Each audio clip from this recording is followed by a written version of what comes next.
Well, it was another record year for the rich around the world. There are now 1,226, which is a net gain from 16.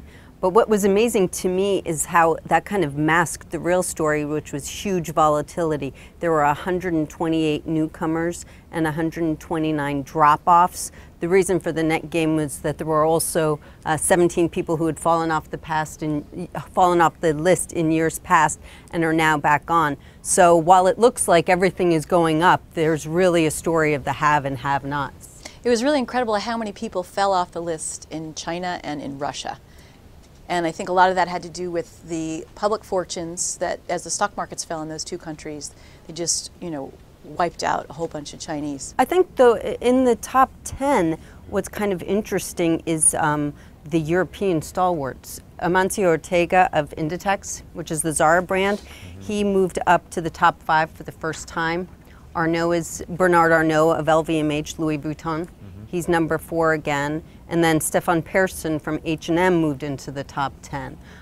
There are no Indians, there are no Chinese. Well, Li Ka-shing from Hong Kong.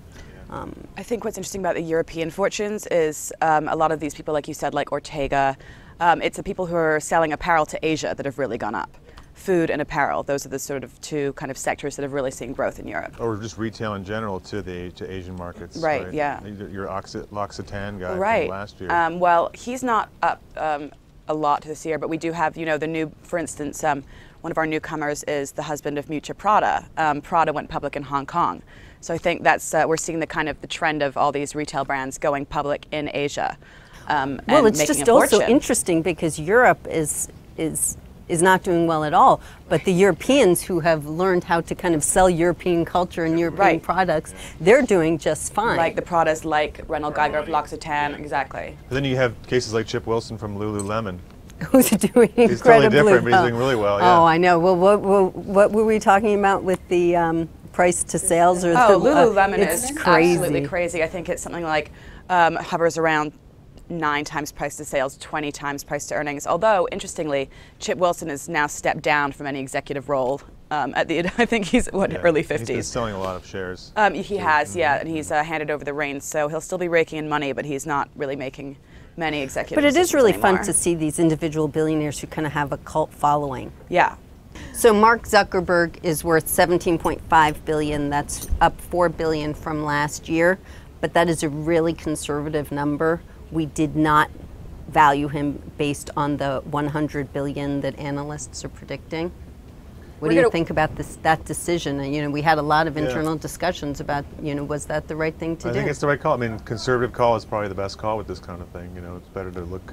I mean, we really have no idea. Everybody's kind of so excited. But, Zynga, when that went public, that really, fell off a precipice initially. Right, and Groupon. I think you have to be careful with these crazy analyst predictions. Yeah, we'll see. It's unlikely that Facebook's going to fall off a cliff when it goes public. But I think I think by keeping him at a conservative valuation because the IPO has not happened yet, we're keeping in. This is what we do all the time. This is what we did with Zynga. This is what we did with Groupon. Before those IPOs happened, we used the last institutional round to help value those guys. So who wants to bet that he's in the top 10 next year?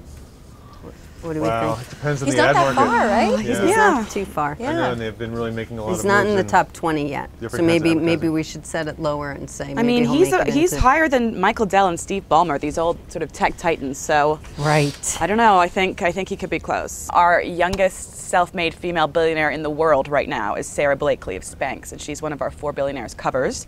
She turned 41 on February 27th.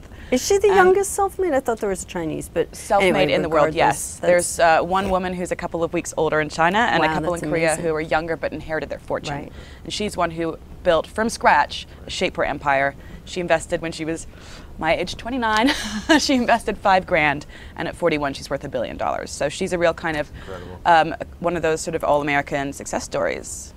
Well, it's just amazing because there are just so few women on the list and so few self-made. Well, one is now the result of the passing of a cult hero, Steve Jobs. Right? She's the His widow, Lorraine, is now on the Billionaires list. What do you think is your biggest takeaway from this year's list, Claire? I think I've been really interested to see that with all the talk about the BRIC countries and where they're going, only Brazil added a ton of fortunes to the list. That's a great point. That was my main takeaway, and I think that they're still obviously the country to watch. And we've got, you know, these big names like Ike Batista, but there's going to be people climbing the ranks, and we shouldn't just be sort of looking at China and India for the growing fortunes in the coming few years. Excellent point, though. Don't count China and Russia and India out. Yeah, I mean, I think stock they're markets, just they could turn around, and Right. we could see the volatility go the other way next year. We could see all those Chinese come back on the It certainly list. always keeps it interesting. Yeah.